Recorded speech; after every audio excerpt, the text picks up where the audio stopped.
салому алайкум, дуруд дӯстони азиз, тамошобинони гиромӣ, умедворам ки ҳамагӣ хубу саломат ҳастед. ман бо шумо ҳастам Салим Султонзода ва дар канали марбут ба паймони миллии тоҳистон ба номи Паймон Лайв.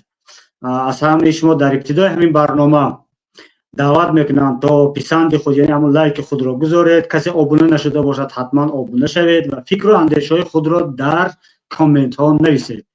дӯстони азиз, шумо инчунин метавонед саҳифаи мо, яъне ҳамин Паймон Лайфро дар дигар шабакаҳои иҷтимоӣ мисли Инстаграм, ТикТок, Телеграм ва Фейсбук пайгирӣ кунед. Дар он ҷо низ наворҳое ки аз мо нашр мекунем, онҳоро тамошо кунед. боқӣ дигар дар ибтидо мехоҳам ҳамаи шуморо бо омадани соли 2025 як бор табрик кунам, яъне мехоҳам ки то ин сол, соли 2025 худованд ба ҳар яки мо шумо соли файзу барака гардонад. дӯстони азиз, ин аввалин барномаи мо ҳаст барои ин сол ва ҳоло мавзӯъҳое ки мо мехоҳем инҷо матраҳ кунем ё суҳбат кунем, ин ҳам ҳаст ба ҳамин марбут ба ҳамин сол.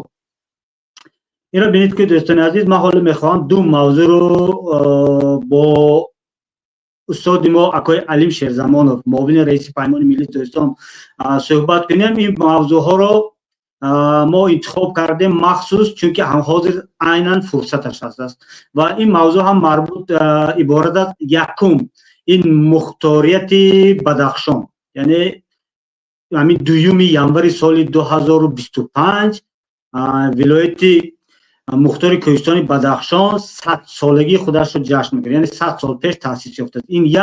و دوم است، آن هم گفتیم مربوط به سال 2025، این هم باشد در پیش ایستاده است انتخابات پارلمانی و وکیلان محلی در تاجیکستان. برای همین مهمان ما امروز آقای علیم هستند، علیم شیرزمانov. همه ما شما خوب میشناسیم. آقای علیم، سلام علیکم، خوش آمدید به برنامه.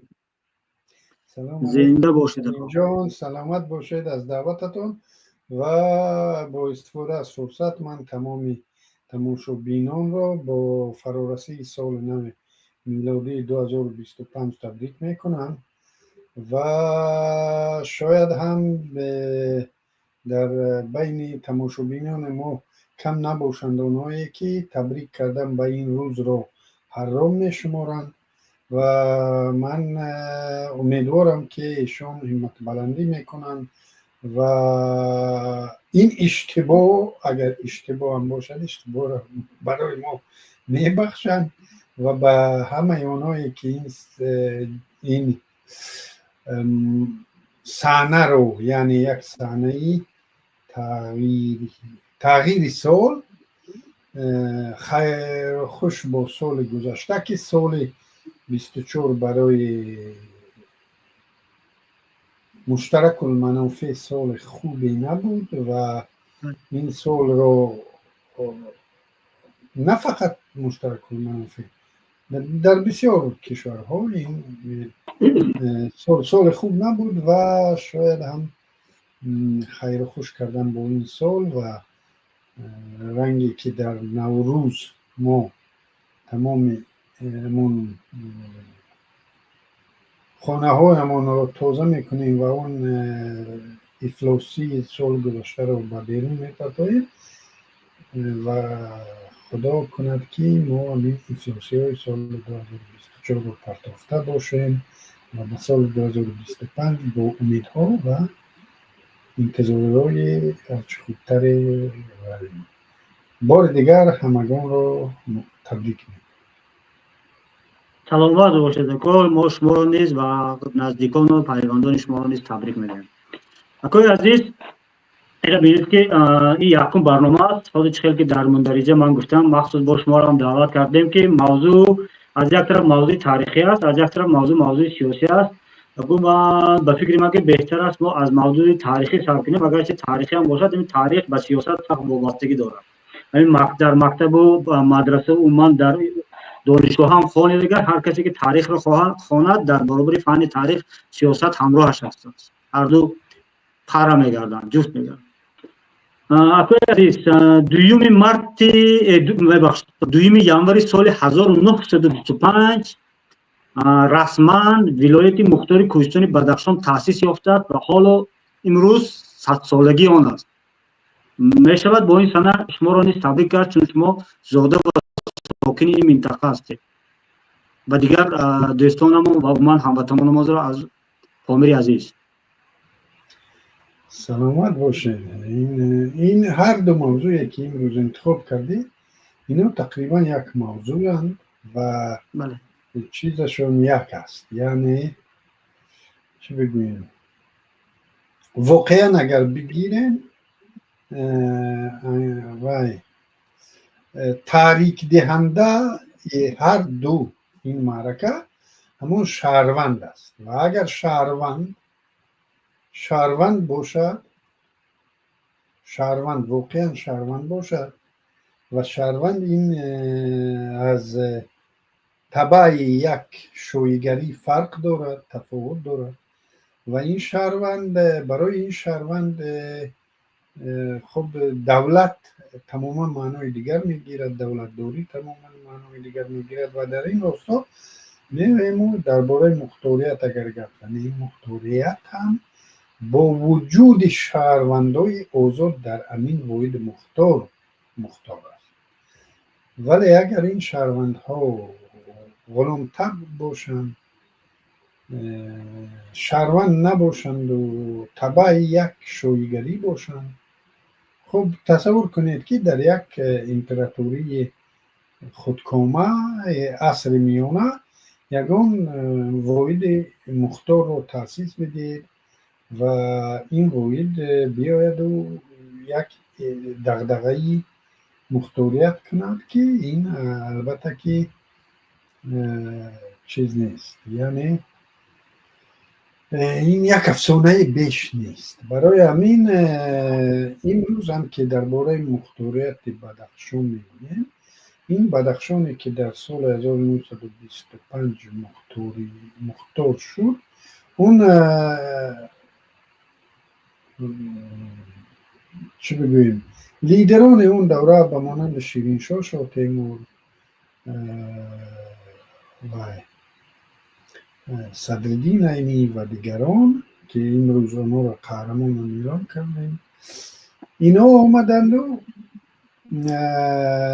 ببینید برای چی ولایت مختار در اینجا یک تعداد مردمی بودند که از دیگر مردم‌های منطقه تفاوت داشتند در فرهنگ، در زبان، در مذهب از جمله، و آمدند این مردم رو یک همین مختاریت دوران شوروی مختاریت فرهنگی بیشتر بود از آن که مختاریت سیاسی باشد و به این مردم یک مختاریت رو یک چیز مختاریت یک واحد مختار تأسیس دادن با بهانه بودن چنین تفاوت. لیکن نقشه ها خیلی بالاتر بودن در این مردک های خب خیلی آگاه که متاسفانه امروز در سطح اونها آگاهی کم شهروندان تاجیکستان دارند. این مردک های آگاه آمدن بندگان خدا و آمدن و همین یک واحد مختار رو در قلمرو تاجیکستان امروزه تأسیس دادن با یک طرحی خیلی بالاتر از همان مختاریتی که این داشت، یعنی با تفاوت داشتن این مردم استفاده بوده و این یک واحد مختار رو تأسیس دادن و این واحد مختار رو در داخل یک تاجیکستان که خودش افتنام بود و این تاجیکستان رو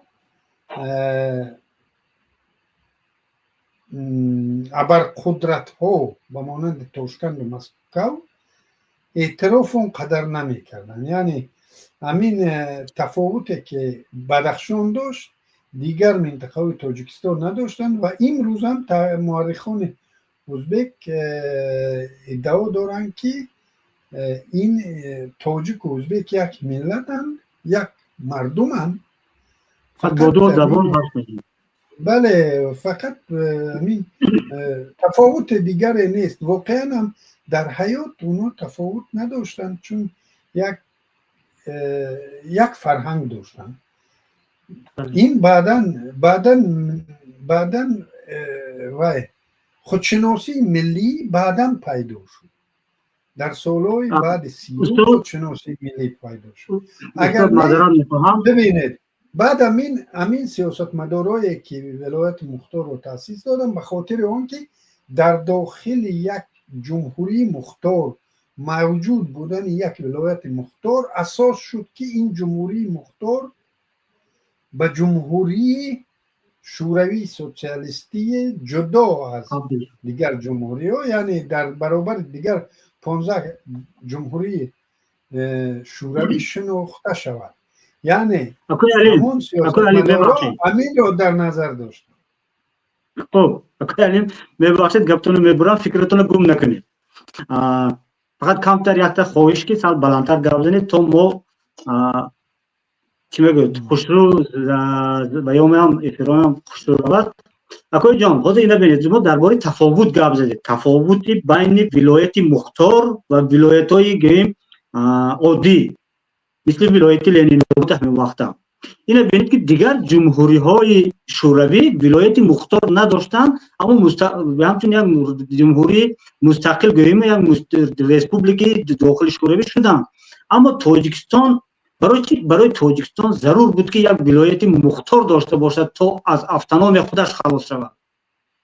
این چی ببینید واقعا من اگر بگیریم، اگر از همین خودشناسی ملی بعد تولید شده اگر کنار برویم و برگردیم به سال 1917 18 ابتدای عصر 20 و تصور کنید که مثال واقعا قرقیز از ازبک فرق می شود، قزاق از ازبک فرق می شود، قزاق و قرقیز باز فرقشون کمتر است، لیکن تاجیک و ازبک تقریبا فرق نمی شود.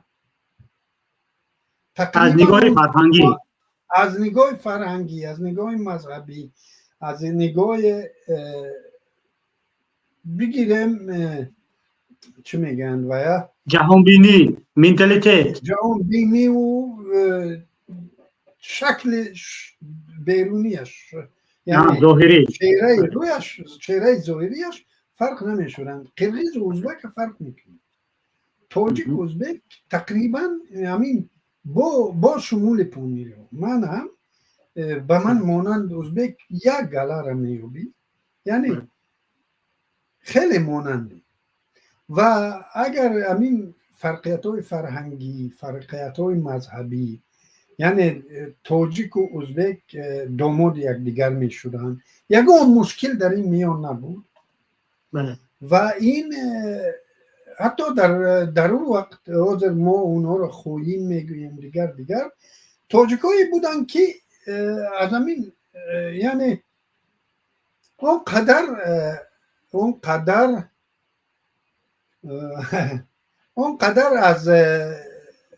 اونقدر تلاش نمیکردن که یک جمهوری جداگانه تاجیکستان وجود داشته باشد. ما اونها را میشناسیم و اونها را دشمن هم میشماریم، در حالی که اونها واقعا همین احساساتی که اکثر کل تاجیکان داشتن، اونها هم همین احساسات داشتن که این یک ملت است، همین ازبک و تاجیک.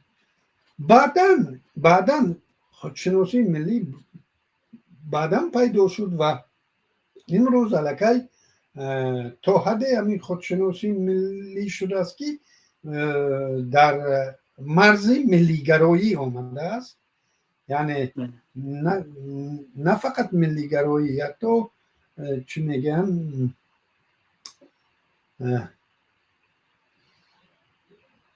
راسیسم، چی میگن با تاجیکی؟ نژاد پرستی تا به حد نژاد پرستی همین خودشناسی ملی ما تا حد نژاد پرستی رسیده است که در شبکه‌های اجتماعی امروز می‌بینی که خب ما چقدر همین ملت‌های حتی در داخل تاجیکستان بوده رو با گفتی گپو با ابسورد بودیم همین موضوع را. بله، لیکن در ابتدای عصر 20 این دو خلق یکدیگر رو اونقدر فرق نمیکردن.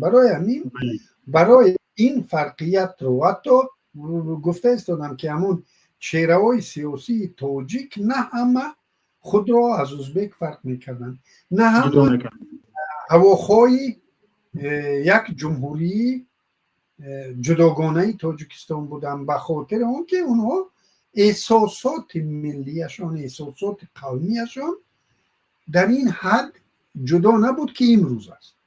به همین خاطر آمدند همین چند روشنفکر تاجیک آمدند و اول جمهوری ولایت مختار کوهستان بدخشان رو در داخل جمهوری مختار تاجیکستان تأسیس دادند و این باعث شد که این جمهوری مختار به جمهوری کامل حقوق شوروی سوسیالیستی تبدیل شود و امروز همین باعث شود که ما بیاییم و یک دولت صاحب استقلال کنیم، در حالی که قرقلپاق ها که یک جمهوری اتونومی در داخل ازبکستان بودند و در سال 90 بود، 89 بود، در چارچوبه قانونی، در چارچوبه کنستیتوسیون اون وقت شوروی که این حق رو به واحدهای مأموری میداد، یک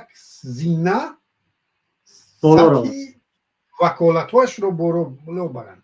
یعنی جمهوری مختار حق داشت به یک رسپوبلیکای کامل حقوق شوروی سوسیالیستی تبدیل یابد و قرقلپاق‌ها همین بند قانون رو استفاده بردند و اعلام کردند که ما دیگر از ازبکستان جدا به پای خود یک جمهوری چیز هستیم و در این میان بین اسلام کریموف و اون وقت لیدرای این قرقلپاقستان سازشنامه شد و قرقلپاقستان رو حتی تا امروز هم او چیز حساب میشد، یک دولت مستقل در داخل یک دولت دیگر مستقل. همین اعلان همین چیز مانده است در همون حجت ها، یعنی این دولت مستقل وکالت ها، بعضی وکالت هایش رو به دولت دیگر داده است، لیکن در اصل همون مستقلیت که کنستیتوسیون به اینا حق داد. در ضمن برای چچن ها هم همون کنستیتوسیون شوروی حق داده بود که یک جمهوری جداگانه از روسیه شوند و اونها هم این حق رو استفاده بردن. امروز که میگن که اونها یعنی سپاراتیستن، نه، اونها حق کنستیتوسیون خود رو استفاده بردن.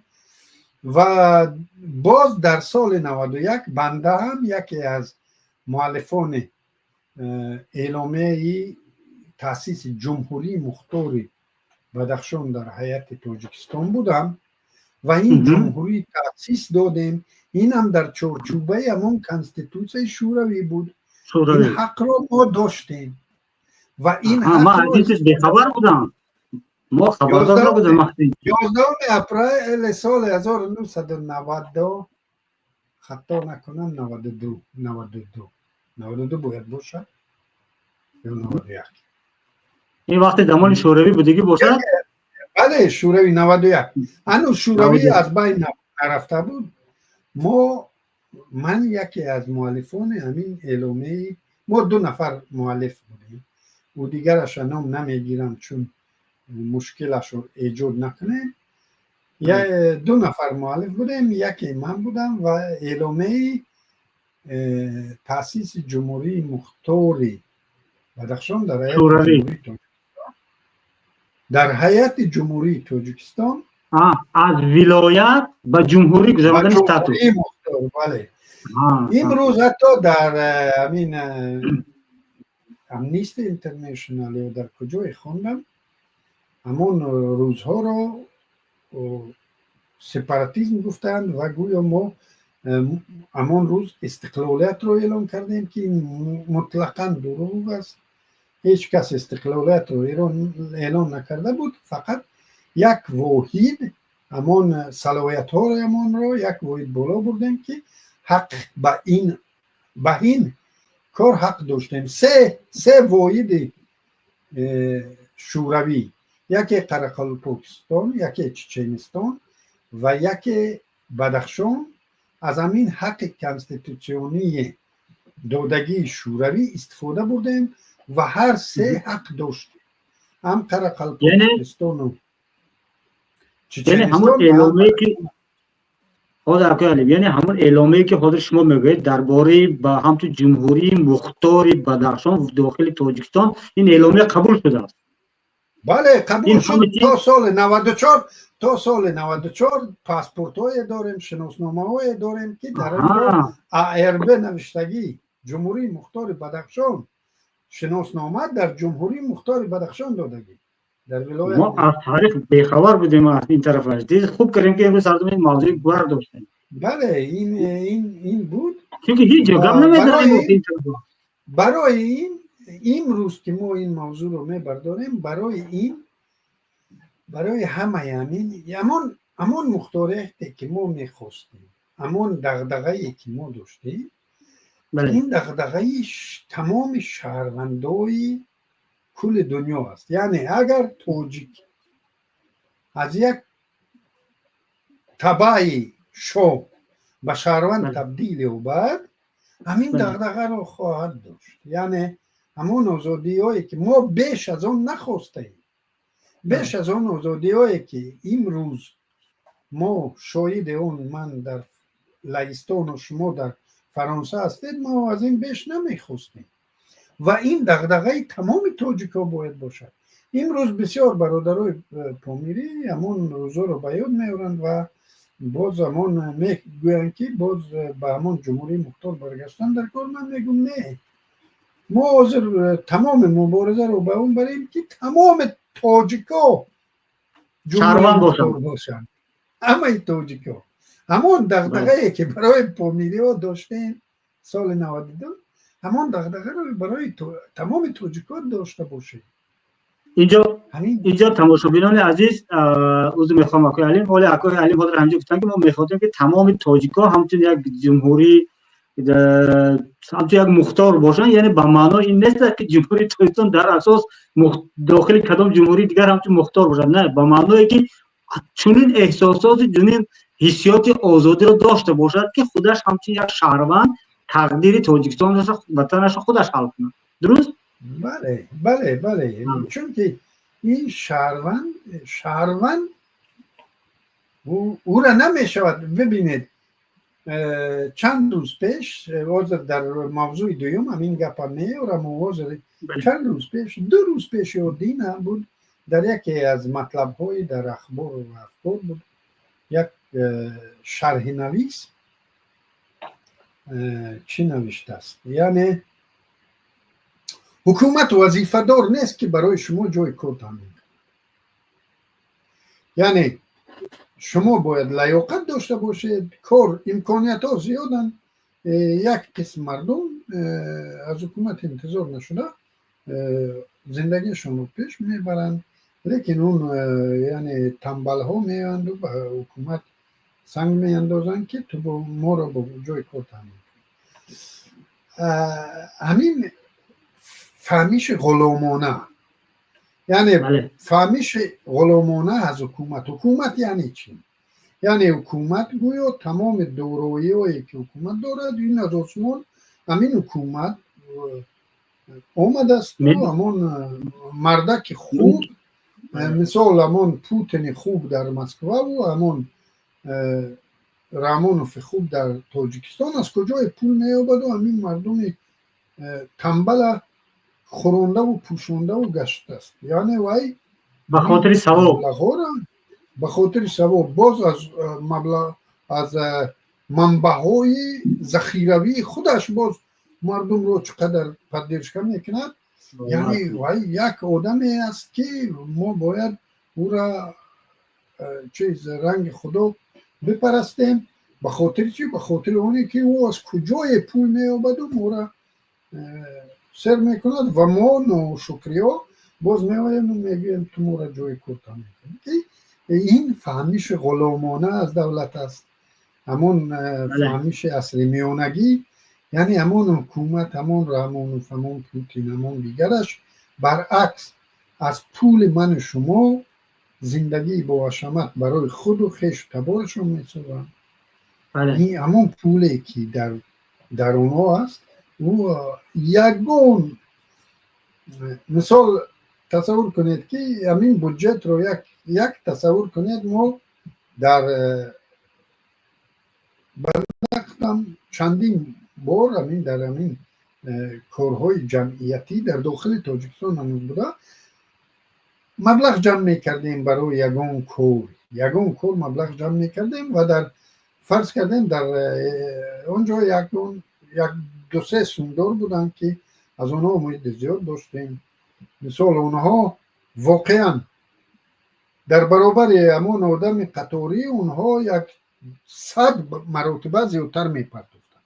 مثال مردم اگر 10 سومی میپرداخت یک تا می اومد $1000 میپرداخت. لیکن بعد که ثبوت میگیریم همون 10 و 5 سومانی که هست همین $1000 ها به نیم اونها نمیرسه. همون مبلغ عمومی جمع شده بله همون 10 سوم و 5 سوم و همونی که جمع شده است او را علایید حساب کنی و همین پولدارا را علایید پولشون را جدا کنی این چند مراتبه از اونها زیادتر است. یعنی همون مردمی عادی لیکن ما همونها را قدر نمیکنیم. اونو 5 سوم دادگی 10 سوم دادگی لیکن این مرده که بالاشین میکنه همیشه بالاشین است همیشه احترام و حرمتش در بجا است چون که از تمام داراییش 0.01% پرداخت است او شده است $1000 در همون معرکه ما در همون چیز ما از او یکم رو نداریم لیکن پولی که او داده است به این پولای میده چویده که اینا دادن اصلا نمیرسد. برای همین بودجه دولت هم از همین پول بیچاره ها میشه و این بیچاره ها همشون فکر میکنن که من چی پول میتیم من پولی که من میتیم او هیچ هست.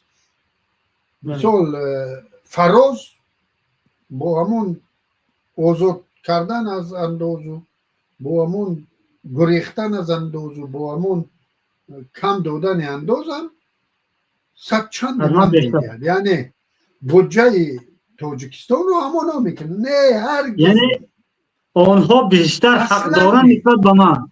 بله گویا آنها همین پول من چی من چند سومک میتیم آدمای بیکار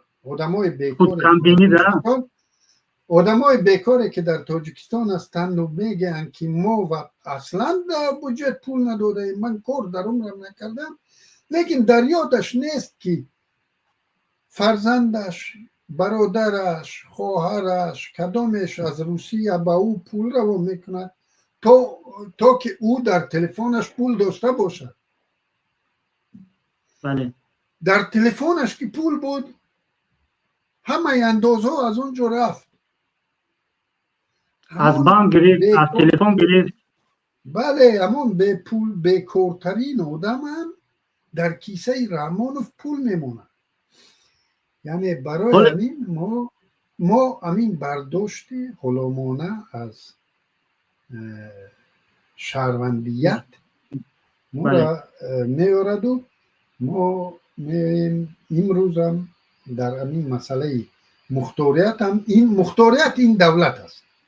یعنی دولت اینستیتوت نهاد دولتی است. همین ولایت مختار کوهستان بدخشان این یک نهاد است و به احترامی نسبت به همین نهاد برابر به احترامی به همون رحمانوف پرزیدنت است. یعنی به نهاد پرزیدنتی است به احترامی به نهاد پارلمانت است به اعتنایی نسبت یک اینستیتوت دیگر که سود میگن. عیناً همین خیلی اینستیتوت جمهوری مختار کوهستان بدخشان است که به احترامی به همین نهادم هیچ کمی از همون به احترامی به مقام پرزیدنت نداره. لیکن در اینجا رسانه ها میگویند ولایت مختار نمیگن، ولایت بدخشان میگن، در حالی که در قانون ها تمام قانون هایی که در تاجیکستان قبول میشوند اونجا قید میشود. یگانه مختاریتی که در همین دوران استقلالیت بدخشان داشته است همین است. در تمام قانون ها درج میشود. مثال اگر واحدها را قید کردن ضرور باشد در همون قانون میگن ولایت مختار کوهستان بدخشان، ولایت ها شهر و ناحیه ها، یعنی دوشنبه و مرکز توبه جمهور. بله، یعنی برای چی ولایت مختار کوهستان بدخشان؟ چون که یگانه واحد مختار است. اگر همین مختار در داخلش نمی بود میگفتن که تمام ولایت ها و شهر و ناحیه ها. امروز اصلا عیناً همین به احترامی رو نسبت بدخشان کرده ایستادن. نسبت بدخشان نه، نسبت دولت خودشان کرده ایستادن. نسبت دولت، یک انستیتوت دولت که این نامش ولایت مختار است، نسبت اون به احترامی میکنن و میگن که ولایت ها شهر و ناحیه ها. این غلط است. در چیزهای در قانون ها و در همه معیارهای حقوقی، در همه سندهای حقوقی، در آنجا که ولایت ها رو قید کردنی باشی تو باید بگویی ولایت مختار کوهستان بدخشان، ولایت ها بله و بعد لیکن رسانه های خبری مستقل هم آمده چندین بار برای رادیوی آزادی ما چندین اعتراض کرده بودیم که ولایت بدخشان وجود ندارد در تاجیکستان. چون این ولایت وجود ندارد در تاجیکستان است ولایت مختار کوهستان بدخشان. لطفاً احترام کنید. بله اکوی علیم اوز بار دیگر برای گفتن بریدنم تماشاگران عزیز حاضر همینجا اکوی علیم درباره بودجه گپ زدن. درباره بودجه حالا گفتن که آدمی که عموما کار نمیکند به هر حال از همون مبلغی که از روسیه وارد میشد و از بانک حقش رو میگیرد و دیگر او در تلفنش میموند، از تلفنش انداز میگیرد. این یعنی حق همون شهروند در همین بودجه هست اگر چی کار نکند. حالا در همینجا یک کم در علاوه میکنم، بعد موضوع سوال دیگر رو میگذارم. موضوع بنده سوال دیگر اینه ببینید که دوستان عزیز حکومت جمهوری انا گریم امالی رحمان میرد از یک کشور و از یک فوند بین‌المللی گرانت میگیرن، یعنی به نام مردم تاجیکستان میگیرن، یعنی به نام همه افرادی که عموما کار نمیکنند، خودش کار نکرد، پدرش کار نکرد، فرزندش کار نمیکند، هفت پشتش کار نکرد، از نام همون قرض رو گرفتن. یعنی این رحمانov از نام مردم گپ میکنه، از نام شهروند گپ میکنه. بله علاوه به گپتون بسیار از رفیقانم یکی از آنها را نام گرفتن میتوانم چون که علاقه در قید حیات نیستن. منیر خدا رحمتی که یک سال قبل در همین روزا بندگی کردن. همیشه میگفت که همین 10 میلیون که تاجیکستان میگن این همه پریپیسک است، ما 10 میلیون نیستیم. همین خیلی هم زیاد آدم ها هستند، چند نفرهای تحلیلگری که همین گپ میگن، یعنی همین 10 میلیون پریپیسک است به خاطری بیشتر همین کردیت ها و مبلغ ها را یافتن. یعنی اگر ما بگویم 8 میلیونه همون بانک دیگر همون اونا به سر حساب میکن. یعنی برای شهروند همین قدر شهروند داری، برای همین برنامه پروژه‌ای که برای رشد فلان رشد فلان همین میگد که همین خدا رحمتی منیر همیشه میگفت که این همش برای همین گدایی است. میگه ما 10 میلیون نیستیم داره. همیشه همین گفت واقعا شدنش ممکن اینا کن با اینستیتوت بین‌المللی خوبتر میدونم. اکه علیم حاضر درباره وقتی که گفتید که یک ناحرمتی نسبت به نام ولایت، این ناحرمتی به تمام تاجیکستان است. پیش از این شما یعنی فوندامنت اساسی پیدا شدن جمهوری تاجیکستان در شکل حاضرش را، یعنی ما در همین عینا ولایت مختار بدخشان فهمیدیم. یعنی همین ولایت مختار کوهستان بدخشان بود که تاجیکستان همچون یک جمهوری شوروی کامل عرض هستی کرد و امروز ما چنین یک کشور رو در خریطه سیاسی میدانیم. اکنون خود اینجا بینید که چند سال پیشتر امام الرحمن در خاروق اگر خطا نکنم در واخوری با فعالان با مردم بدخشان با مردم همون جمع‌آمدگان فعالان خطاب کرده گفت که شما برای جمهوری چی میدهید؟ چی دادید؟ یعنی با یک آهنگ و کلمه روس با یک تون گپ زد که گویا که همین مردم همین ولایت پر قرضدارن از رحمان و قرضدارن از دوشنبه، گویا که تمام بودجه همون ولایت را شکم همون مردم را همین میخوراند. من یک چیزی که من خودم را تحقیر در همون جا یک ناحرمتی نسبت به خودم این احساس کردم، اگرچه من مثال ساکن آن ولایت نیستم، اما یک نفر گویا که خودش رو آمد خان و وزیر و شاه و نمیدونم هر چیزی گرفت تاریخ را زیر پا کرد. نظر شما چی است؟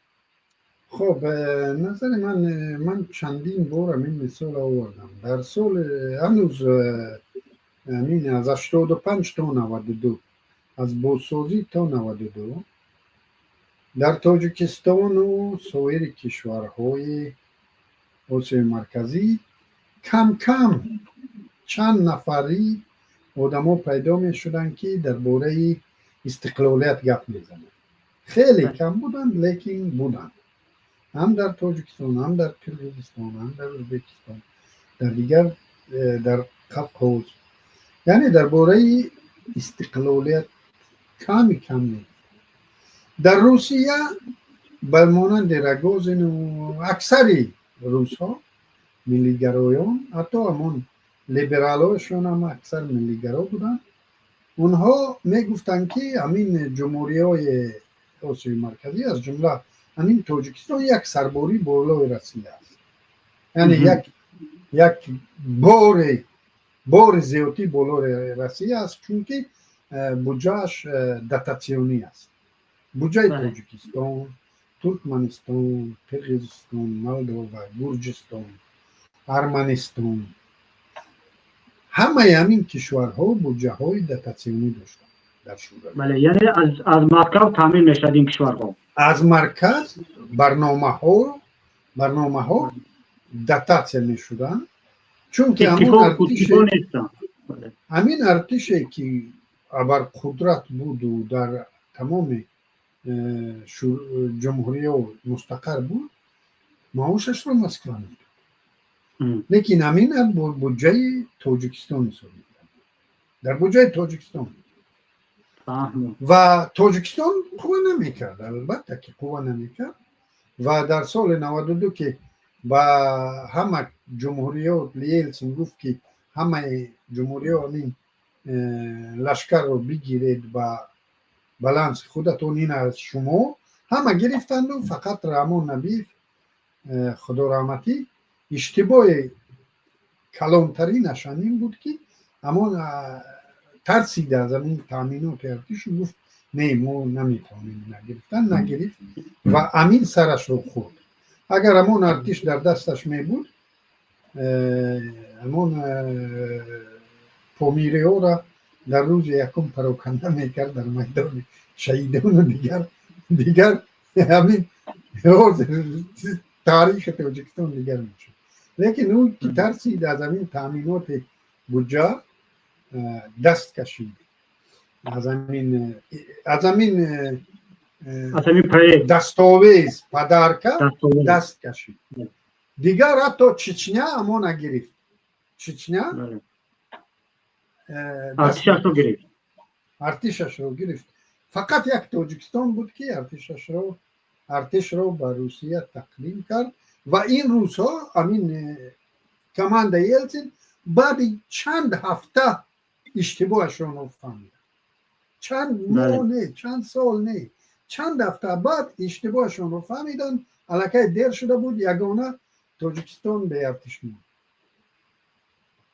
اگر میفهمیدن ارتشا رو نمیدادن اصلا نمیدادن، لیکن اشتباهشون رو خیلی زود فهمیدن، لیکن الکی دیر شدگی بود و یگانه دولتی که به ارتش بود این تاجیکستان. همین بودجه که همین یعنی منظور ما از موضوع دور رفتیم. یعنی همون گپی که امروز پامیری ها رو متهم به اون میکنه که شما مفت خورید بالای گردن حکومت مرکز، یعنی ما به شما دتاچه میکنیم، این عیناً همون گپی است که روسا به تاجیکان میکنه، عیناً یگون نچکانده نرسید. یعنی شما ارزشی همین چیزا نداره، شما بعد اینو چندین گپای دیگر در سال 2012 شیرعلی خیرالله با مردم در واخوری گفت که خیلی شما 2% شما پگوده نمیکنید، اگر آواز هم ندارید برای همون شما در کار نیست. شیرعلی خیرالله یعنی 2% آواز وزیر مدافع. بعد به همین مانند گپ‌ها زیاد رفتن. رامونوف همیشه با همین پیش ذهنی مناسبت میکند با پامیر و پامیری ها و متاسفانه اکثری همون منصبداران و چیزا یعنی روشنفکران پامیر هم همین افسانه رو، همین روایت رو قبول کرده هم که ما دتاکسیون هستیم، در حالی که اون مصرف هایی که بودجه ولایت دارد یک گیس پامیر اونا رو با اندازهاش میبندد، یک گیس پامیر، لیکن گیس پامیر اندازهای اساسیش به مرکز میبندد، به مرکز جمهوری نه، به پایتخت میرود، به شهر دوشنبه، به خانواده، به جمهوری نه، به شهر دوشنبه. حالا اینجا شما از نگاه اقتصادی شما بها داده ایستادید که یعنی مبلغ بودجه را مثال آورده است. اگر من در ذهن من همین چیز است که این حرفای رحمانوف که شما به تاجیکستان چی دادید یعنی منبع سیاسی را دارد، عیناً همین ولایت بود که تاجیکستان را داد. رحمانوف درباره سیاست در عمرش فکری نکرده است، تو همیشه درباره پول فکر می‌کنه. بله من حکومت موجوده رحمانوف فقط درباره پول. سال 90 چند بود، 94 95 همین خیلی سالا بود که یک مرده که توریست شویچاری اومد به مرغوب، در اونجا میبیند که همون علفی که او را ترسکین میگن قیزها خطر اکولوژی تهدید میکند، چون مردم نابود او روزه نابود شد، او تمام از بین رفت، مرغوب به آدم میشد، همون مردم میسوزونه برای گرم کردنشون. 6 ماه 7 ماه در اونجا علو میکنن. بله. او آمد دید که در اونجا دیگر وریانت نیست، همین نیروگاه های بادبانی رو خود در اونجا برای تامین همین مردم کند پول داشته است. بعد آمد است به حکومت که به من زمین جدا کنید، همین قدر گیکتر زمین و جایش هم یافت است که در اونجا شمال بیشتر، همین جدا کنید، من همین جا همین بادبان ها رو منم مردم رو با برق تامین. اما منصبدار میدونه چی گفته است؟ به من چی از همین پروژه من چی میوبم؟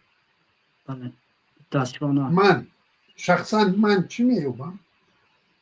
یعنی امان سومی که در اینجا صرف کردنی همه همین حکومت در همین دولار ششتگی از 10 تا 20% از همون سوم باید به من بکی یعنی اگر میلیون در اونجا موندنی 100,000 باید به من بتی، بعد دیگر کار کن. و این طرحی نشد. او مردک دلش سوخت است به همین ملت، به همین مردم. اومد است که سوی به همین مردم میگه که به من بته، بعد بکن. او گفت است که خیلی به شما در کار نباشد، به من این چی در کار برخیست. من همین خیلی این این حکومت، این رحمان فودار و دستش همین گپی که گفتن که شما هیچی نداده اید، فقط پول در نظر دارید، هیچ چیزی دیگر فهمید. اصلا علیم بسیار خود شما با من و تماشابینا فهمونید که خودش همین اگر گیریم که تاجیکستان قانون محور است، قانون از روی همون سرقانون و قانونهای جاری عمل میکند. ولایت مختار چی فرق از دیگر ولایت ها میکند در آن حالت؟ چی میشد؟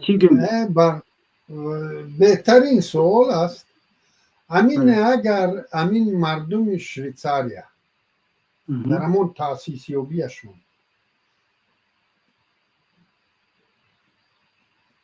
زندگی امروزه شویتزاریا را میدیدند، یعنی رنگ شویتزاریا امروزه زندگی میکردند، اصلا کنفدراسیون نمیکردند.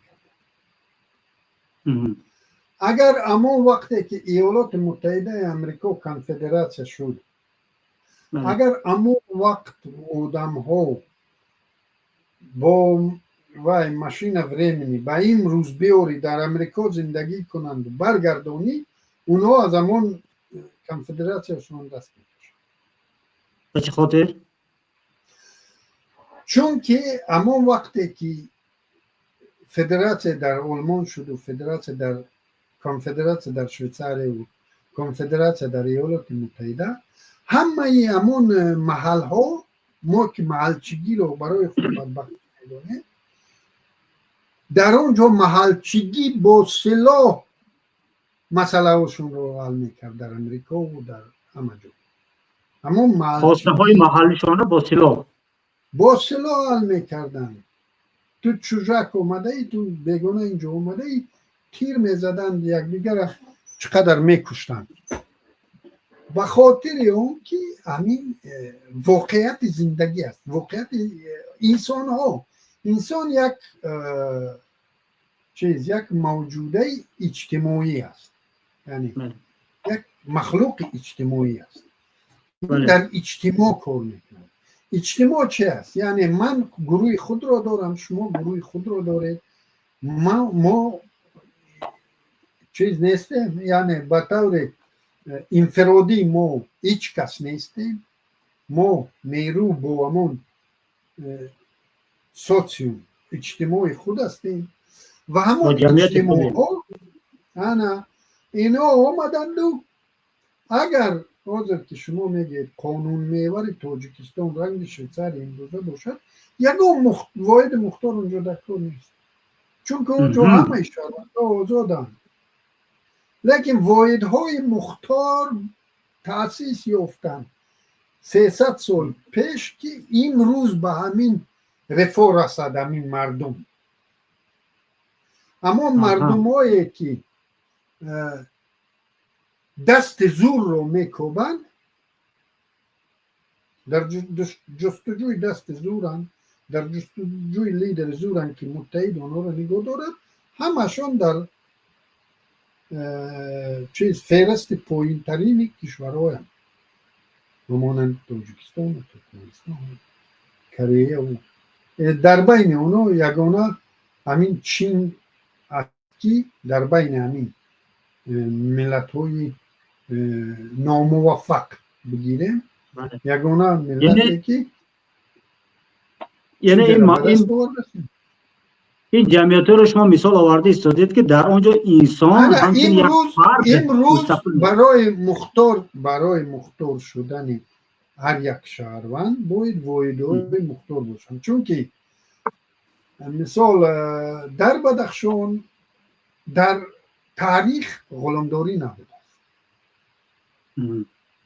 مثال چخیل می شود که مثال یک مردم کم شماری که در او کوهستان است چخیل می شود که هم زبان خود رو یک چیز خود رو غلام کنند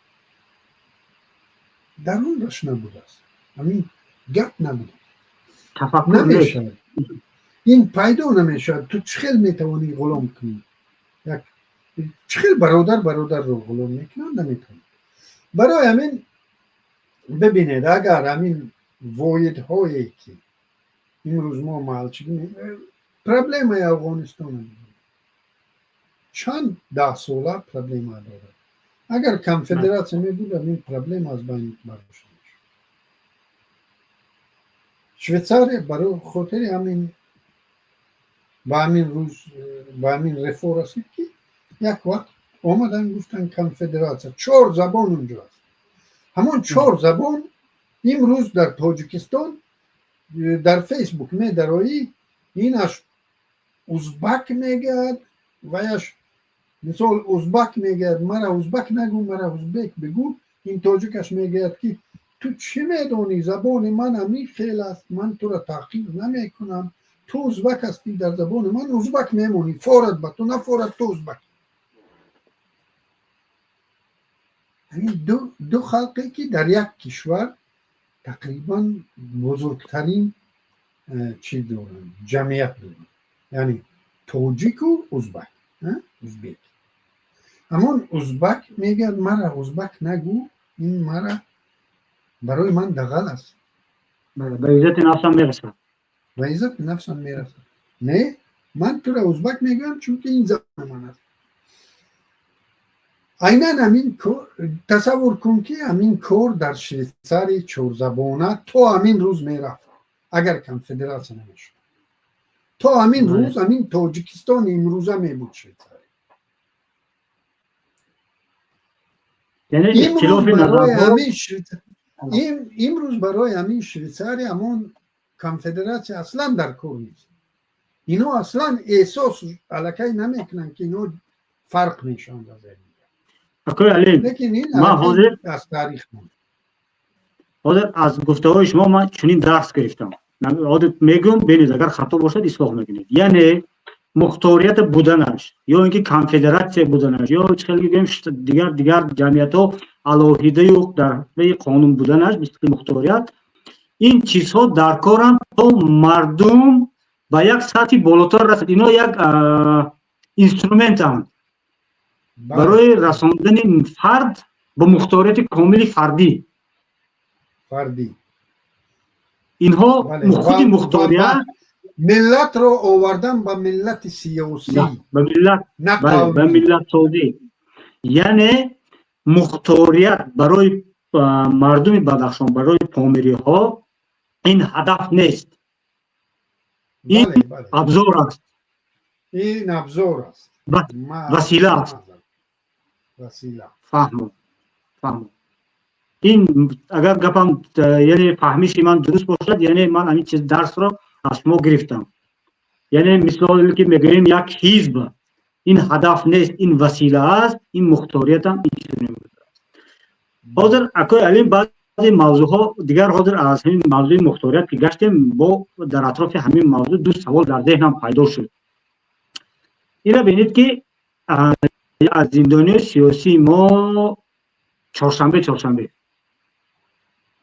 مشهور است ولی در همین فرانسه میگردم در یگان جا من تاجیک منگوم اگر دو همصحبت من از مردم قفقاز باشد میگه که چهارشنبه نشناسید یعنی چهارشنبه رو میشناسید با من به تاجیکستانی از چهارشنبه میپرسد این برای من از یک طرف هم خرسندی است که او چهارشنبه رو میشناسد هم از یک طرف غم میشود که او مردک در زندان است حالا من فکر من در چی است او حرفی رو گفت که خیلی افراد در گفتنش خودداری میکردن شاید این خیلی که تاجیک نوکر گفتیم اینا یک نفر این مغول است میگه رحمان و این دیگر است میگه این آدم هم برام گفت که من پامیری ام تاجیک مثال در آینه میبینی این به عزت نفس دیگر تاجیک رسیده است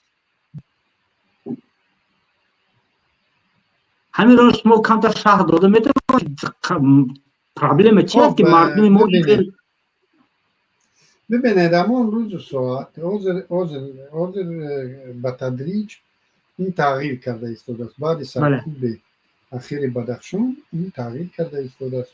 بدخشان هم خیلی سخت میان بدخشان هم شکستن و این به تدریج از بین برده ایستادند. اگر امین روز چهارشنبه امین روز به عزت نفس تاجیکو کمتر نیست، لیکن اون ساعت و زمان پامیری ها واقعا یک مردم خیلی آزادتر بودن از دیگر منطقه. یعنی چندین بار ما تظاهرات کردیم، چندین بار ما یعنی از خود چندین دفاع کردیم و اینا اومدن اخیراً همه همون بیدارها رو، یعنی ما میلیون نیستیم.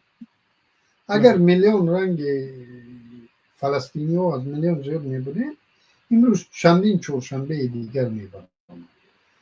ما با همون اقتداری که ما داریم یک چهارشنبه برآوردیم، یک باقره برآوردیم، یک نمیدونم شیرین شو تیمور برآوردیم، یک نمیدونم زیاد نمیتونیم یک دلیل نظر برآوردیم، زیاد نمیتونیم. ما اقتدارمون همین قدر نیست. همه همونایی که جامعه مدنی در بدخشان، یگانه جامعه مدنی که از سال 92 کمی زنده موند، 92 جامعه مدنی تاجیکستان از جامعه مدنی 15 کشور شوروی خیلی بقوت بیدارتر بود، خیلی بیدارتر بقوتتر بود و او را شکستن و باقی مانده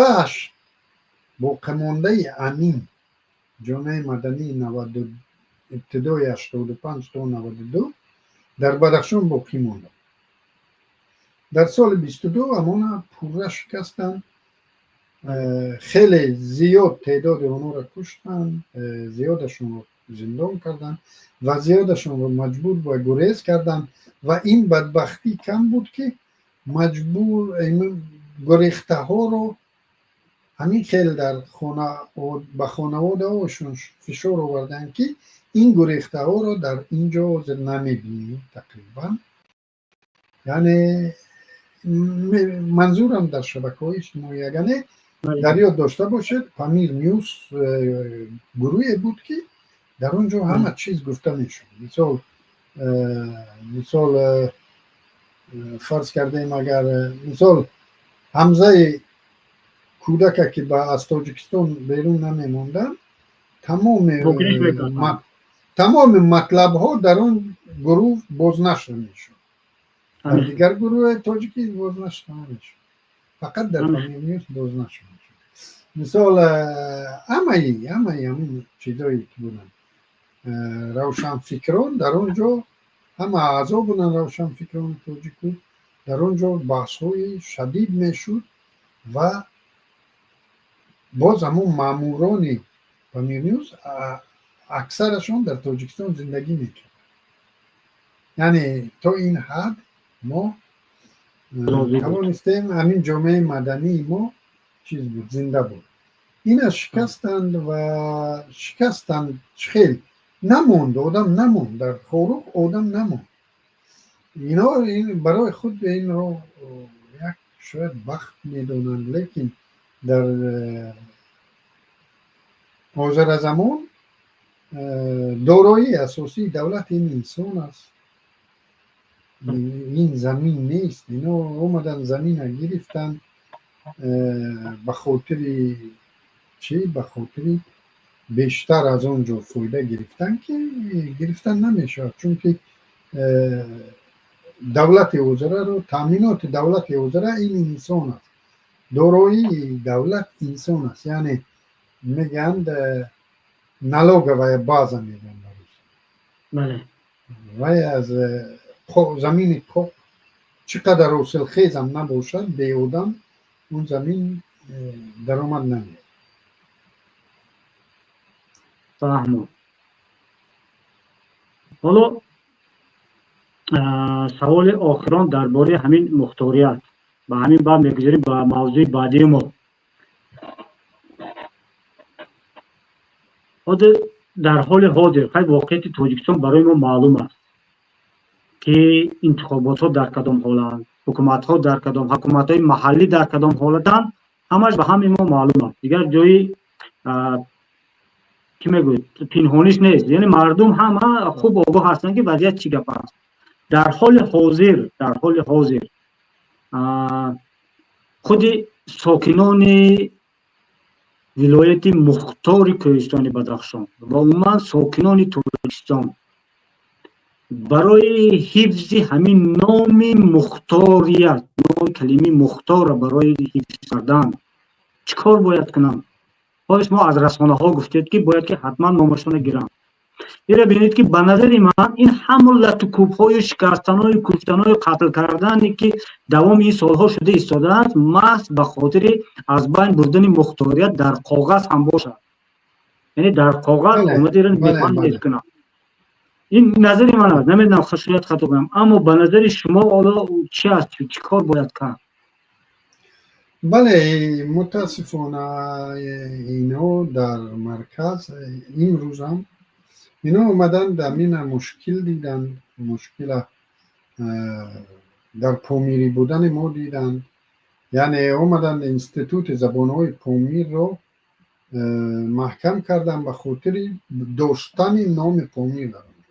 اگر او انستیتوت زبانهای شرق ایرانی می بود او را چیز نمی کردن، محکم نمی کردن، فقط به خاطر اون که به خاطر در نامش پامیر بودن.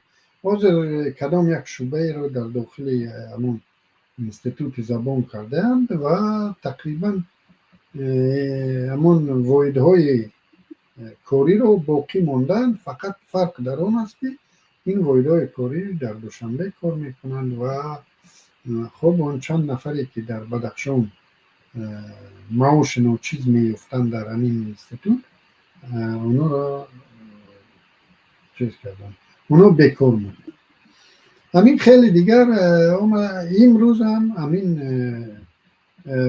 در زودترین فرصتی که در زودترین اگر مثال نمیشود مختاریت رو نمیشود به تغییرات با کنستیتوسیا او را از بین بود. نزدیکترین رایپرسی برای تغییرات با کنستیتوسیا که میشود در اونجا همین مفهوم ولایت مختار رو از بین خواهند بود. این طبیعی است. همین حکومت همین کار رو میکنه. متاسفانه در جامعه زیاهیان تاجیک هم این اقدام دستگیری می‌یابد. بیشتر زیاهیان همین رو خب با خوشنودی میپذیرند که این بسیار متاسفانه است که همین رو یک تعدیل می‌بینند. از همین خودشناسی پامیره ها رو هم یک تعدیل میشمارند و در زودترین فرصت اگر مثال برای چون که در تاجیکستان همیشه همین بعد 99 دیگر تغییر رایپرسی رو به خاطر تمدید کردن وکالت های رحمانوف گذراندن و در پی اونها یک دو تغییرات جزئی هم وارد میکردن و این دفعه به خاطر یکون نمیدونم باز چی ضرورت پیدا میشود برای اینا رایپرسی گذراندن.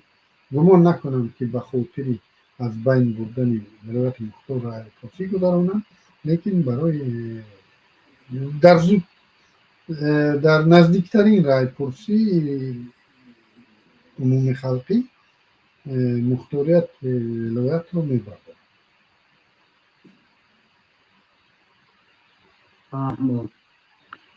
این البته واقعا متاسفانه است که خیلی از مردم از سبب ناآگاهی وارد این صحنه یعنی مسلکه میشوند. خیلی همین انتخابات تاجیکستان همین خیلی است. رفراندوم ها موضوع اساسی رو زیر موضوع های دویم درجه پنهان میکنند، موضوع دویم درجه رو رکلام میکنند. بعد بینید اگر رایپرسی عمومی خلقی در بین توجیکان امروز گذرد واقعا و همین سوال گذارند به یگان ضرورت نیست برای تقلب. متاسفانه مردم تاجیک حتی نه تبلیغ و نه تقلب، نه تبلیغ کردن در کار و نه تقلب. مردم تاجیکستان با دو دست آواز میدن که مختاریت برداشته شد. خودش همین سرقانون چی میگه؟ همین مختاریت استاتوس ولایت رو جمهوری معین میکنه در با رفراندوم یا خودی مردم ساکنان ولایت؟ رفراندوم رو فقط در تاجیکستان فقط رایپرسی عمومی ملی میشه تمام باشه. نه تقدیر خودی نام بدخشان رو میگه. فرق نیست، این کانستیتوسیا یعنی تغییرات به سرقانون رو رایپرسی با رایپرسی عمومی خلقی در سرقانون چی هست چی نیست، کدام بند سرقانون نباشد اون رو تغییر دادن در رایپرسی عمومی خلقی حق دارند و یگان چیز یگانه بنده که در رایپرسی عمومی خلقی هم گذاشتن نمی شود این ماده 100 کانستیتوسیا رو نمی شود به طریق رایپرسی هم از بین بود. دیگر همه این ماده های کانستیتوسیا رو به طریق رایپرسی می توانند تغییر کنند، از جمله در همین مختاریت بدخشان. و متاسفانه همین شهروندان تاجیکستان دو دسته آواز میکنند. یکی از کمترین چیزایی که یعنی مسئله هایی که مردم تاجیکستان اون رو در رامون و فرودرون 100% جانبداری خواهند کرد با خواهش خود با دل خود. این ما از همین مختاریت بدخشان رو برداشتیم. سبب ترس است یا ناگاهی است؟ چه است؟ سبب چی است که تو دست طرفداری میکنن؟ اعتماد به نفس نیست. ملت اعتماد به نفس نداره. ملت برای چهارشنبه رو چی کرد و گفت خیتت کرد. این اعتماد به نفس این ملت ندارد. یک سلامت باشید. انا همین حرف بود که ما از شما پرسیده بودم. یعنی ملت مردم با خودش همچون تاجیک بودن همچون ملت بودن اعتماد نکرد برای خودش خف دانست که در پیشش یک ملت دیگر پیدا شود. بله همین بود. سلامت باشید اکوی علیم، زنده باشید. دوستان عزیز خیلی که گفتیم حالا برنامه ما دوام دارد. اینو ببینید که برنامه ما خودش 60 دقیقه پلوس یعنی 60 دقیقه با کمتر دوام میکند. اما موضوع مهم است، برای همین خاطر ما دوام میتیم خاطر اکوی علیم صحبت که خسته نشده باشد اگر رقم میگذاریم. اکوی جان درباره انتخابات ها گپ زدیم، میگذاریم تماشابینان رو خسته نکنیم، چون که من خودم همین برنامه از 30 دقیقه بیش رو تماشا نمیکنم کسی نباشه. ما در کار شد با تقسیم کرده میمونیم تا مردم موضوعشون رو پیدا کنن. اکوی علیم این سال 2025 انتخابات پارلمانی است. ما انتخابات پارلمانی چند تا اثر گذاران تاجیکستان مستقل میدونیم که در یگان آنها شفافیت گفتنی گپ نیست. حالا من میخوام از شما پرسم که نظر شما به این انتخابات چی؟ حالا در اروپا ایستاده چی نظر دارید و در رأس یکی از ائتلاف‌های مخالفان ایستاده در چی نظر هستید که انتخابات 2025 نظر شما چی است؟ چی میتید؟ ببینید بلندتر کجا؟ امروز متاسفانه در تاجیکستان نسل به وای رسید که اصلا درباره پارلمان و حزب‌ها و ساخت دولتداری و انتخابات و اصلا اگر گویم که خبر ندارد خطا نمیکنیم، چون که در کشوری که انتخابات در اونجا نیست در اونجا فهمیش سیاسی رشد نمی کند. یعنی همون مردمی که انتخاب ندارد اون مردم نیاز به آموزش این آموزش ندارد که چه کنم که را باید انتخاب. همین نیاز به آموزش همین چیز رو ندارد. ببینید در دوره شوروی ما در مکتب ها زبان های خارجی داشتیم. 2 ساعته زبان خارجی می آموختیم از صنف 5 تا صنف 10 و یگان تا از ما دو جمله به همون زبان چیز نمیکرد، چون که نیاز نبود، محیط نبود، نیاز نبود و انتظارم نبود که همون زبان با من یک روز در کار بشه. و برای همین همه بها داشتیم، در اتستات ها بها داشتیم، بهای اعلا هم داشتیم. همون اعلا داشتگی ها هم زبان با همون زبان 2 حرف رو به هم پیوست، 2 کلمه به هم پیوستن نمیتونست. عیناً همین حالت در انتخابات، اگر انتخاب نباشد، تو انتخاب نداشته باشی، تو چی ضرورت داری که بیاموزی که در تاجیکستان چه رقم انتخابات است، پارلمان چی است که او پارلمان تو در عمرت از بودنش درک پیدا نکرده. یعنی در پارلمان که بحث نباشد، پارلمان که کنوپکه زید نداشته باشد، در همین پارلمان باشد، همین پرزیدنت یک عمره باشد، در همین حالت یگان نیاز به آموزش نداری. و امروز ما نمیتونیم، ما حاضر از طریق همین برنامه نمیتونیم انتخاب کننده های تاجیکستان رو به چیزی دعوت کنیم، چون که اونا از چیزی دعوت کنیم. برای همین این انتخابات رحمانوف باز این شفاف گذرانده نیست. شفاف چی معنا دارد؟ آیا او میداند یا نمیداند؟ همین شفافیت معنا شد. یعنی در آنجا برای کی او شفاف گذرانده نیست؟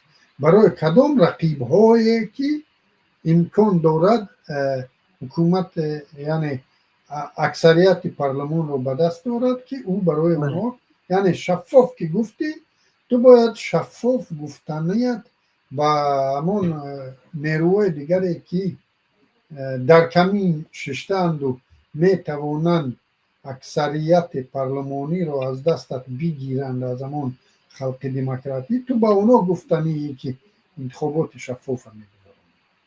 تو با کی گفتی انتخابات شفاف میگذارند؟ با اونایی که در وقت انتخابات پرزیدنتی نامزدیشون رو گذاشتن در مقابل تو، بر طرفداری تو دعوت کردن انتخاب کننده باشن. یعنی همون ازوا رو تو هشدار دادی که من شفاف میگذارم. یعنی تو شفاف گفته چرا فهمیدی؟ برای همین بنده خودم در 3 انتخابات 2005 2010 2015 نامزد به وکیلی بودم.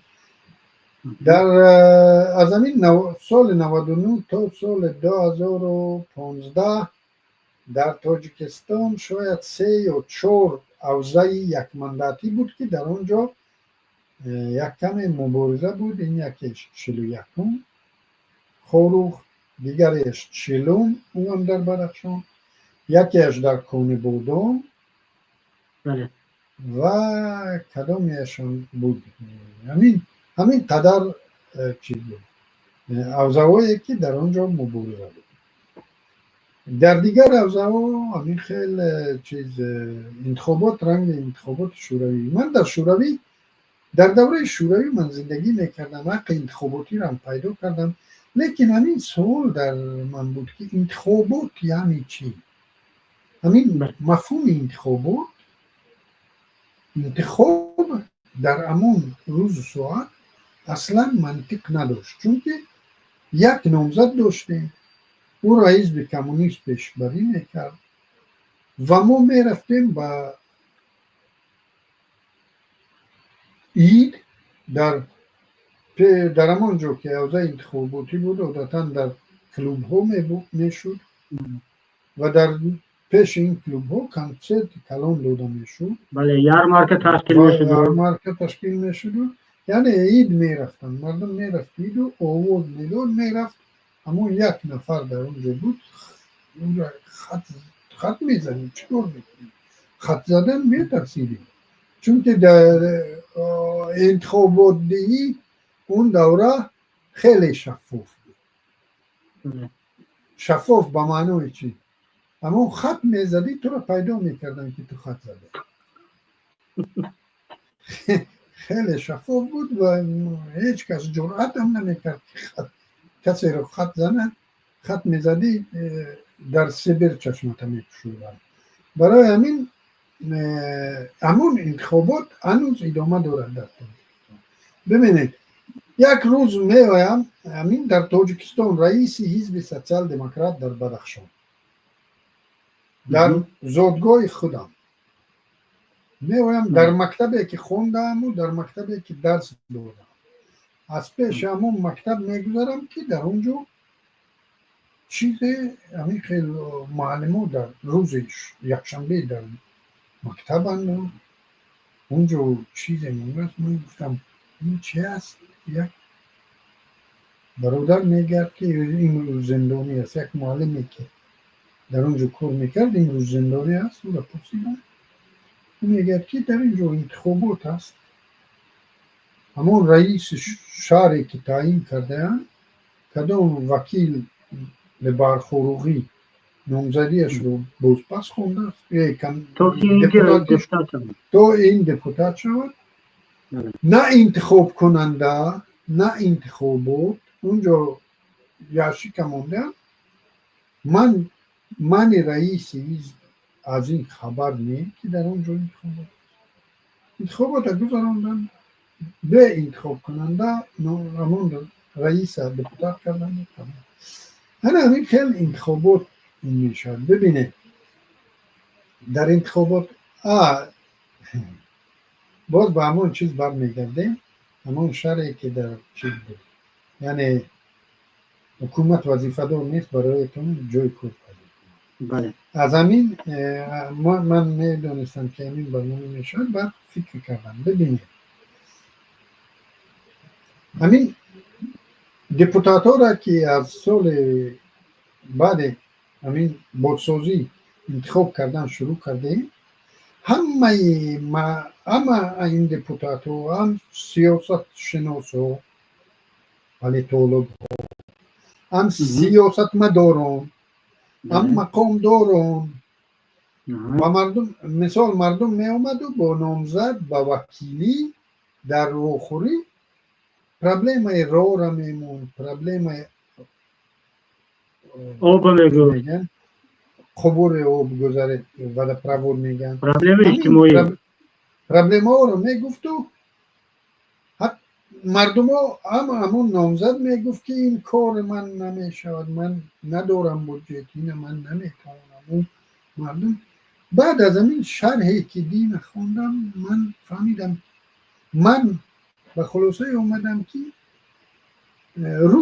روتون سیاه همتون، هم سیاست مدارتون، هم سیاست شناستون، هم نامزد داشتون، هم اپوزیسیتون چیزتون چخیل، یعنی این معنا دولت است. دولت چی است؟ دولت در اصل نیست. چی است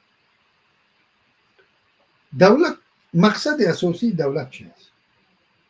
دولت حکومت که ما میگیم در افغانستان و در ایران دولت میگیم، همون حکومت دولت، ما حکومت.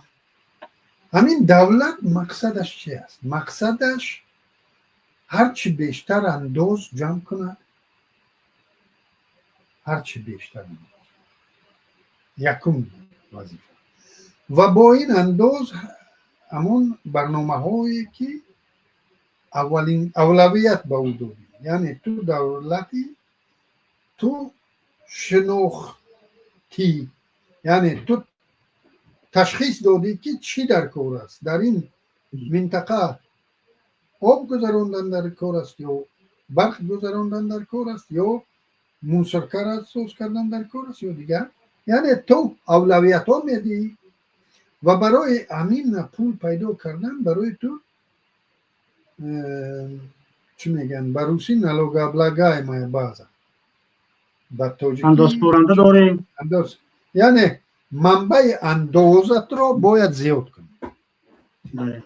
در عصر میانه منبع انداز را از کجا زیاد میکردن؟ حسابی جنگ ها. زمین های نو را اشغال میکردن. بله. دهقان ها به تو انداز میسپردن. تو باز در مقابل همه دهقان ها یگان وظیفه نداشت، اندازه جمع میکردی و تمام. یعنی تو مسئولیت نداشت دیگه. تو 10 تن گرفتی، 1 تنش به من میدی، 9 تنش خوردن بگی. حکومت همین شوی عادلتر، شوی ظالمتر میگفت که 5 تن رو به من میدی، 5 تن در اختیار. همین قدر یگان مسئولیت نه صادق داشت، نه مکتب داشت، نه بلنیچه داشت، نه دانشگاه داشت از حساب دولت. که همین مردمی که همین که ضبط کردی اینا را با چیز، با نفقه تامین میکنی، با استیپند تامین میکنی، با دیگر چیز. یعنی یگان چیز در عصر 20 تو یک تو مگرم همین مردم با جای کار تامین کنی که اندازت زیاد شد. یعنی جای کار تامین کردن، جای کار برای مردم وظیفه جانی تو است. و اما وکیلی که انتخاب می شود یگانه واسطه است که من همچون شهروند که سرچشمه یگانه حاکمیت خود را پیاده می سازم. بله. اما وکیلی که من انتخاب میکنم او اولویت ها را همان معین میکنه. یعنی این 5 ساله اولین درجه آب است برای شهر من، اخلاق است اولین درجه، یا گرمی است یا برق است. چه چیز است که منبع به دست آوردن اندازهای بیشتری رو پیدا کنم تا مردم من از اونجا، مردمی لیاقتمند من از اونجا نگریزد، نرود در قزاقستان کارخانه نکشاید، در روسیه کارخانه نکشاید، نرود در لهستان مردی کاری نکند، در همین جا کار کند و انداز سپارد. همین است. یعنی برداشت ما تا چه حد، تا همین روز تا چه حد احمقانه است که همین وکیل گویا همین خیلی نکازها نتید. این وظیفه وکیل نیست، این وظیفه جانی وکیل. یعنی وکیل رو ما همچون حکومت اعتراف نکردیم خودمون. بله، چون ما میدونیم که او وکیل در دستش هیچ نیست، حکومت او را نمیپرسد، قانون ها رو خودش در کدام بانه با کدام چیز زایر یا یگان نفر دیگر پولدار که فرماهای انگفت دارد حل میکند، قانون را در بانه حل میکند، در عموم میرن خلاصه میکنن که چون این قانون در کار است. با پارلمان روا میکنن، پارلمان دست بالا میکند، کنوکر از این میکند، میره. مردم همین رو قبول کرده است که همین وکیل یگان چیز ندارد، یگان حکومت ندارد، برای همین به این گفتن در کار نیست. در اصل باید اون وکیل هر سال بودجه قبول میکنه، همون وکیل بودجه قبول میکنه، هیچ کس دیگر نمیکنه بودجه. برای همین من امروز شاید انتخاب کننده و کسی ما رو تماشا کنند. بنده خودم چندین بار، 3 بار 2005 2010 2010 و 2015 در راهو بند شدم در بین ترمه و یک انتخابات در اشکوشم، یک انتخابات در مرغاب، در ترمه بند موندم و خوب انتخابات ها را چیز تقلب کردن. لیکن همین مردمی که او روزها من با خانهاتون می اومدم، با دیهاتون می اومدم، شاید امروز کسی از شما ما را تماشا کنه. خب شما انتخاب ندارید، لیکن یک آواز دارید. من در عمرم آوازم رو تقدیم نکردم، همیشه میرفتم و با همون بلوتینم یگان کار میکردم. در عمرم رحمانوف رو انتخاب نکردم، در عمرم یگان نماینده حزب حاکم رو انتخاب نکردم. فرق نیست، او کمونیستی بود، کمونیستی در هم آواز دادگی نیستم. رفرندوم درباره نگاه داشتن SSR که بود، نه به خاطر اون که من ضد SSR بودم، راستی ده، به خاطر اون که اون خواسته همون حکومت دور بود، من ضد او آواز دادم. در تاجیکستان 4% آواز دادیم بر ضد شورای، من در درون همون 4% بودم.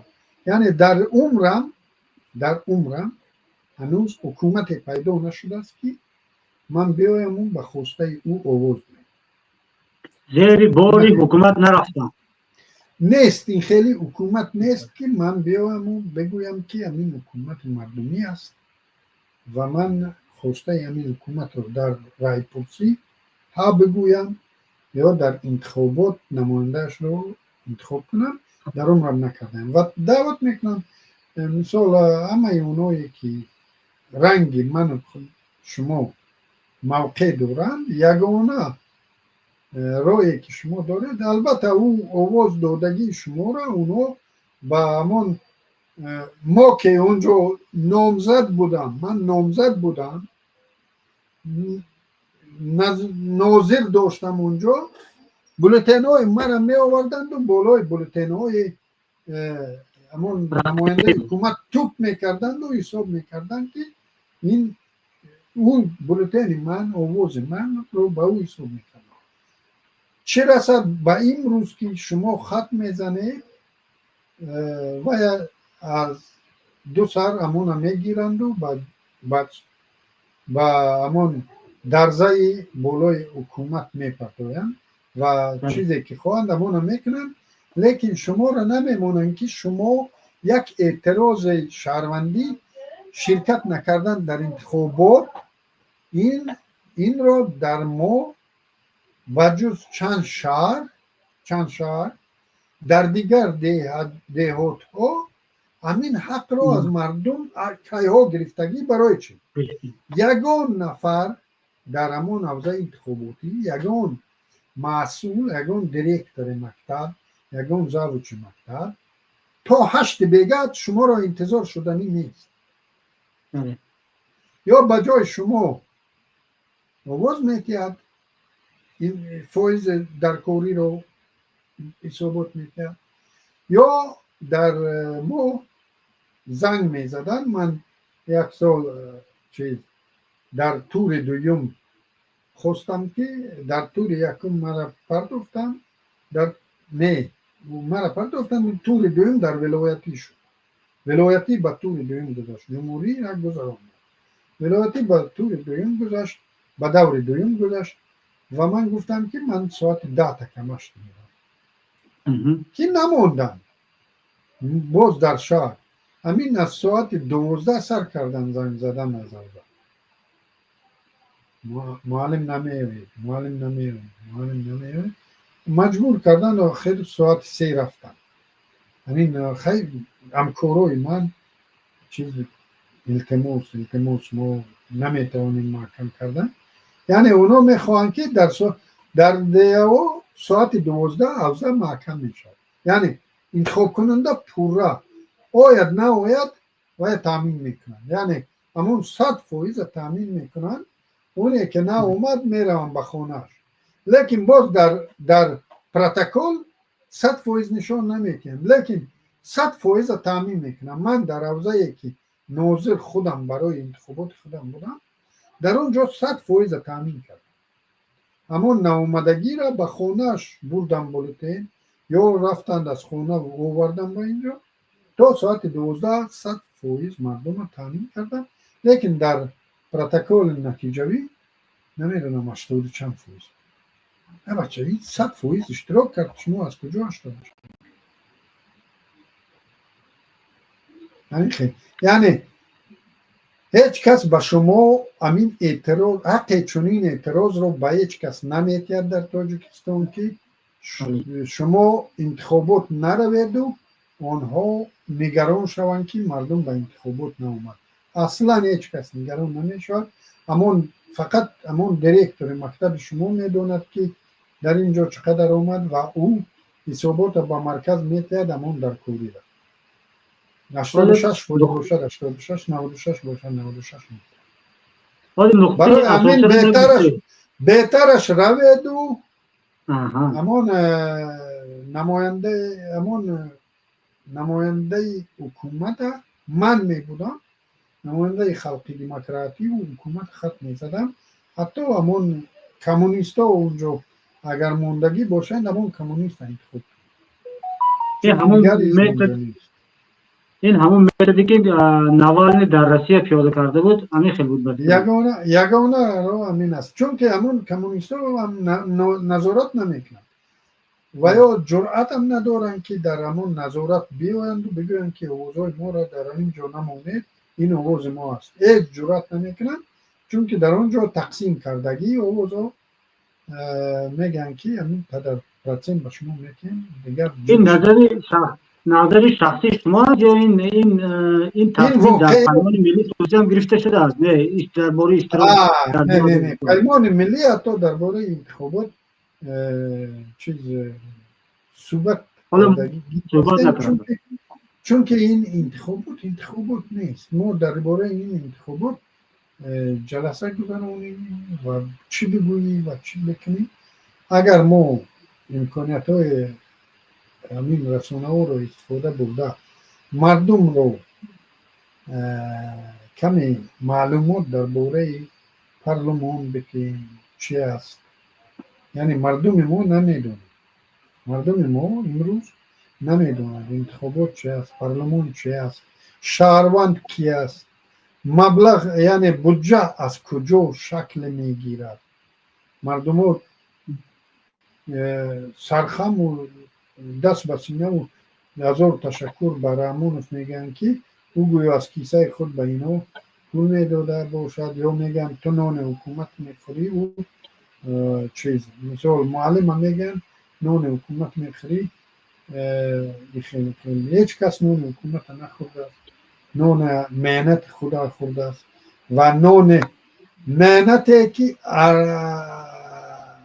او را یعنی مهنت کرده است. مهنت فرض کردیم همون معلم مهنت کرده است با 20,000 سومانی و گرفت است 1200 سومانی و او رو باز منت میکنن که تو نان حکومت خورده است. این موضوع ها رو حتما بررسی کردن در کار. حکومت نانش را دزدیده است و او نان حکومت نخورد. امیر اکنون علیم مسئله بعضا در بعضی کشورها میبینیم بعضی حزب‌های سیاسی انتخابات رو چی میکنن؟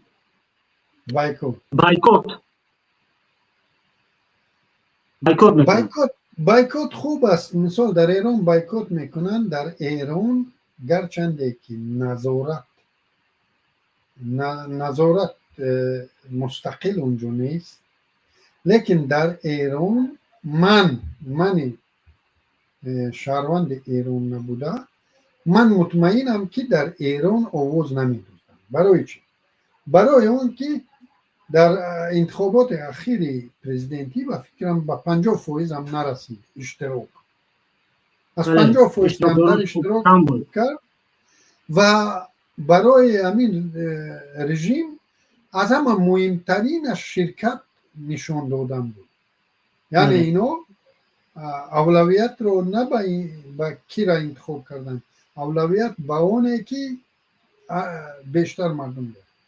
لیکن صرف نظر از این مقامات آمد و همین فیصد واقعی رو نشان داد. همون 40 چند فایز آمده است، همون 40 چند فایز نشان داد. یعنی من مطمئنم که در اینجا آواز نمیدونم. در دولت های غربی در لهستان آواز نمیدونم. یکم بار همین حکومت پیشترک بود، او را یک نوع حکومت یک چی میگفتن؟ تقریبا خودکامه میگفتن در لهستان پیست بود، لیکن هیچ کس به خود اجازه نداد که آواز بده. حتی اگر ناظرم نباشد آواز نمیده. امروز در تاجیکستان اگر امروز ناظر نیست، هیچ کس نظارت نمیکنه، لیکن همین خیلی به نظارت هم باشد در لهستان همون آواز واقعی رو نشان میده. در اکثر کشورهایی که در آنجا انتخابات است، مثال یا از پیش تلاش میکنن که آواز دلخواه رو به دست آورن. مثال در ایران یک شورای چه است، چی بود نامش، مصالحه، شورای، کدام شورای است که نامزدها رو تصدیق میکنه، نامزد به پرزیدنت رو از همون شورا میگذارن، همون شورا میتواند نامزد نگذارن. لیکن نامزدها که گذاشتن، یعنی انتخابات را تقلب نیو دستکاری پیش از روز برگزاری انتخابات میکنن. کنترل هست یک نوی. لیکن در روز انتخابات هیچ کس آواز نمیدوزد. در تاجیکستان متاسفانه در اون زمان نبود است که آواز ندوزیده باشن. برای همین خب رفتن به انتخابات خوب است. من دعوت میکردم که به انتخابات، یعنی آواز خود را به یگان کس تقدیم نکنید. خودتون روید، اگر به طرفداری همون نماینده حزب خلقی دموکراتی هم آواز دید، خودتون هیچ کس به جای شما نرود. یعنی در همین مسئله هم سعی کنید تا حق خودتون را صاحب باشید. بله، این یگانه حقی که داری، همین به هیچ کس نرید. خوش. اکنون علیم یک سوال دیگر دارم در آخر. ما سوالم با برنامه هایم 140 مینوت شده رفت. حالا فرضاً همین انتخابات میگذرد، هم جامعه بین المللی هم مخالفا فرضاً اگر همون شفافیت رو نبینن، میگن که انتخابات شفاف نبود، با ساختکاری گذشت. یعنی اینجا مثل انتخابات گذشته اینجا یک مسئله پیدا میشد، آیا بعد از این ما به روسی لگیتیم نیست میگیم، به تاجیکی و فارسی نمیدونم، حالا ما همین حکومت رو همچون لگیتیم نی حکومت بعد اعتراف میکنیم یا نه؟ اینجا یک مسئله هست که پاسخ میخواهد. لگیتیم است، مشروعیت میشود و مشروعیت موضوع علاوه است که این موضوع رو ما باید صحبت کنیم. مشروعیت است، مشروعیت قانونی یعنی حقوقی مشروعیت، یعنی لیگال است، لگیتیم است، نه از لیگال است، از لگیتیم است. نه همه لیگال ها لگیتیم نمیشوند و نه همه لگیتیم ها لیگال به سر قدرت آمدند. یعنی میتواند لگیتیم یعنی مشروع در عربی هر دوش مشروع است، یعنی مشروع حقوقیش هم مشروع است، واقعیت ها را کنار آمدن با واقعیت هم مشروعیت است. یعنی واقعیت یعنی در حالت ما مردک غیر قانونی به سر قدرت آمد لیکن مشروع است. حساب واقعیت مشروع. این بسیار موضوع خیلی عجیب است. این رو باید یک 60 دقیقه صحبت کنیم. شد تمام. من حال پیش خودم دو موضوع رو قید کردم در آینده. یکمش درباره ماهیت بودجه مال کی است، از کجا میاد و به کجا میرود، عموما سرچشمش کی است، صاحبش کی است. در این باره این موضوع اقتصادی سیاسی میشود. و دوم است همین موضوع را یعنی لگیتیم نیستی، یعنی مشروعیت حکومت را بررسی کردن در کار. همین هر دو موضوع رو پیش خودم قید کردم. امیدوارم در برنامه آینده با اشتراک باز افرادی که از قضیه آگاه هستند یک جایه من و شما و آنها صحبت کنیم. برای امروزش میندارم اکا یگان گفتنیتون مانده باشد. مرحمت. سلامت باشید. تشکر از دعوتتون و بار دیگر تماشابینان را با فرارسی سال نو و خدا کند که در این سال نو سال چیز باشد، صلح و ثبات در دنیا باشد. یعنی اون نیروهایی که این روز در سوریه موفق شدن به سرنگونی یک رژیم خودکامه، خدا کند که اونا را موفق شده که تمامیت ارضی کشورشون رو دفاع کرده توانند و مردم سالاری رو به کشورشون آورده توانند که نشود که باز یک بشار اسد دیگر به سر قدرت بیاید که باز عاقبتش باز به همین روز میاد. هر خودکامه عاقبتش به جنگ میآورد و عاقبتش باز به همین روز میاد. و همین خیل در اوکراین، همین خیل دیگر در تاجیکستان و آزادی رسیم و برادران زندانی ما از زندان رو کنیم اونو و شهروندان رو از زیر ظلم این رژیم خانوادگی آزاد شدیم و انشالله سال باورار باشد برای مردم. آمین. سلامت باشد اکا. یک بار دیگر منتداری خود و اهل گروه رو برای آنکه تکلیف ما رو قبول کردید اظهار میکنم. خداوند نگهبانتان باشد استاد. با تا صحبت های باقی در پناه خدا. سلامت باشد.